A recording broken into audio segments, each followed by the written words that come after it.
Sometimes I have one of those days. You might have some of those rotten days occasionally as well, where everything seems to go wrong and you start to feel really frustrated and irritable and cranky, and then you start to make the mental list in your head of all the things that have gone wrong lately. And then, just about that time, your husband walks by, minding his own business, and the claws come out and you snap at him, and then much to your astonishment, he seems to be growing irritable and cranky as well, and you're like, what's his problem? I'm the one that's having all these issues. Yeah, that happened to me the other day. That's why I can speak of this particular phenomenon. And it reminded me of that old saying, if mom ain't happy, ain't nobody happy. That's right, ladies. We sort of set the temperature in our home, the atmosphere in our home, and especially with our husbands. Husbands deeply crave a peaceful, content wife. And when they don't have that, it makes them feel anxious. They sort of feel responsible, like I'm not keeping my wife happy, and that puts them on edge as well. Maybe that's why in 1 Peter 3, God instructs wives to have the unfading beauty of a gentle and quiet spirit. You know, that peacefulness, right?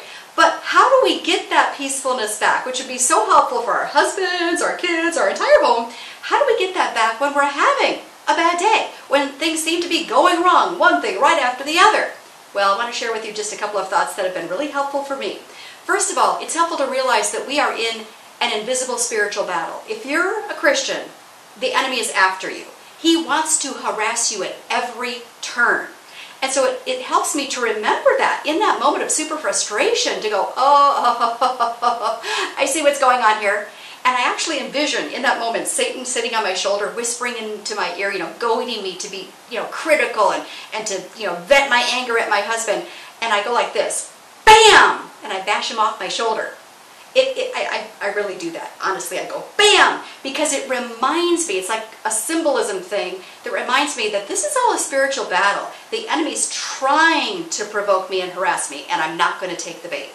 Secondly, I try to pull a little Philippians 4:8 out of my hat, right? Philippians 4:8 is that verse that tells you to focus on, to dwell on what is good and right and lovely and admirable and excellent and praiseworthy. We're supposed to think about those things. So in that moment where everything seems to be going wrong, I have to discipline myself in that moment to pause and say, okay, yes, these things went wrong, but I am thankful that I have a house, I have fuel in my car, I have food in my cupboard, I have a husband, I have kids. I start to list all the things that I have that are good, that are blessings in my life, and then all of a sudden, my contentment starts to return.